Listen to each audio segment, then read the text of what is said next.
split ends, dry hair, mabilis maputol ang buhok. Ito yun mga loves, yung sikreto sa pagpaganda ulit ng nasisirang buhok. Ganito ulit yung aking buhok na naging shiny, na sobrang itim, na kahit walang suklay, walang ligo, pero ang healthy pa rin tingnan. So ito pala yung aking nilalagay sa aking buhok bago ako maligo. Ibabad mo ito ng mga 15 to 20 minuto. So dapat imasahe mo siya dito sa inyong buhok or dito sa pinakaanit ng inyong ulo. Masahe mo lang siya ng dahan-dahan. So wait lang, wala pa tayong suklay, pero ayan, shiny siya. Tingnan nyo ating buhok na sobrang itim na naman ulit. Legit tong ganito na brand, ProSource. So ito yung piliin nyo, and ayan, pahid mo lang siya ito bago kayo maligo. So pag ito yung laging ginagamit nyo or regular ang paggamit mo dito, is asahan mo talagang sobrang tibay ang iyong buhok. Kung laging nalalagas ang iyong buhok or sira yung buhok mo, so ito na yung pwede nyong gamitin na natural lang. Dahil ang coconut oil ay siyang natural at ligtas na produkto na kayang tuparin ang lahat ng pangako sa pagpaganda ng buhok. Kaya nitong mapigilan din ang labis na paglalagas at kaya nitong palaguin ang iyong buhok. Sa mga kayang gawin pag ginagamit mo tong coconut oil ay tumutulong ito upang tumubong muli ang iyong buhok. Dahil sa tanging structure ng coconut oil, madali itong makapasok sa hair follicles, kaya naging kaaya-aya para sa pagsibol ng hibla sa buhok. So kaya ikaw, ito bagay na bagay talaga to para sa mga bagong panganak, may karamdaman at dala ng katandaan.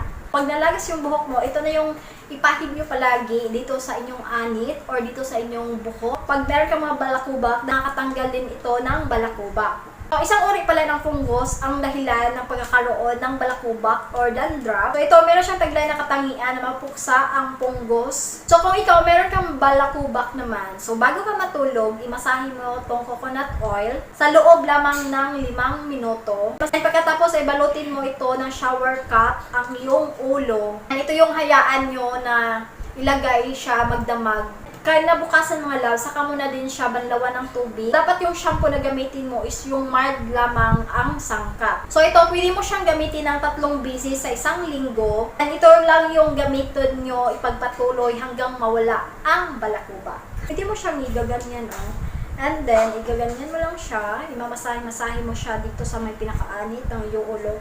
Or dapat lahat ng iyong anit sa ulo malagyan para imamasahe-masahe mo na lang siya. Napakaganda din nito kasi kaya nitong ma-moisturize ang iyong anit. So dahil ang coconut oil ay meron siyang composition na medium chain fatty acid. Ito yung nanonood sa buhok. At ito ay meron siyang heavy composition. May heavy composition din ito kaya hindi siya daling ma-evaporate. Kaya kailangan lamang ng matyagang pagmamasahe sa iyong anit at pagpapahid ng coconut oil dito sa inyong buhok. Ito, pag nilagay mo na siya dito sa inyong buhok naman, para ma-moisturize dito sa anit hanggang dulo sa inyong buhok ang coconut oil. Pag nalagyan mo ng coconut oil ang buong ulo at buhok, so ibabad mo lang siya ng 1 oras sa kabanlawan at gamitan mo siya ng mild lang na shampoo. So another na tulong naman pag ginagamit mo tong coconut oil, so kung meron ka mga sirang buhok, split ends, ito yung kagamutan sa buhok na nasira ang paggamit ng coconut oil. So ito na yung sagot sa tanong kung paano nga ba natiling ganito ulit yung aking buhok na naging shiny, na sobrang itim, na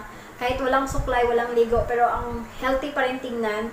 So, ayan, ito yun mga loves, ang sagot sa katanungan. So, ito pala yung pinapahid ko lagi. So, isa na din to sa mga sikreto din na sobrang effective pagdating sa natural na pampaganda ulit ng sirang buhok. So, yung paggamit ng coconut oil. So, ito yung gamitin nyo, yung ProSource. Then, dapat pag coconut oil is extra virgin coconut oil yung piliin nyo. So, Watson siya mabibili or meron din to sa mga pharmacy or check nyo lang yung comment section or description box. So, maglalagay na lang ako ng link kung saan ito mabibili itong ganito na brand.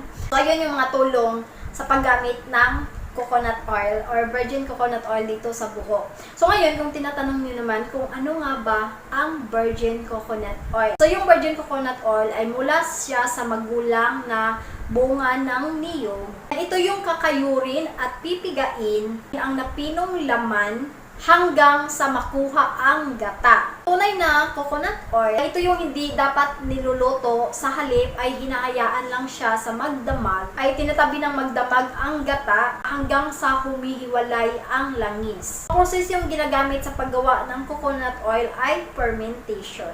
So, ayun yung coconut oil or virgin coconut oil. So, ito yun mga loves, virgin coconut oil. So, ito lang naman yung sekreto sa pagpaganda ulit ng nasisirang buhok. So, yun lang. Thank you so much for watching. Don't forget to follow me on my Facebook. Don't forget to subscribe. So, i-follow nyo na ako dun para mas updated ka pa sa mga iba pang pampatipid na videos. So, yun lang. Bye!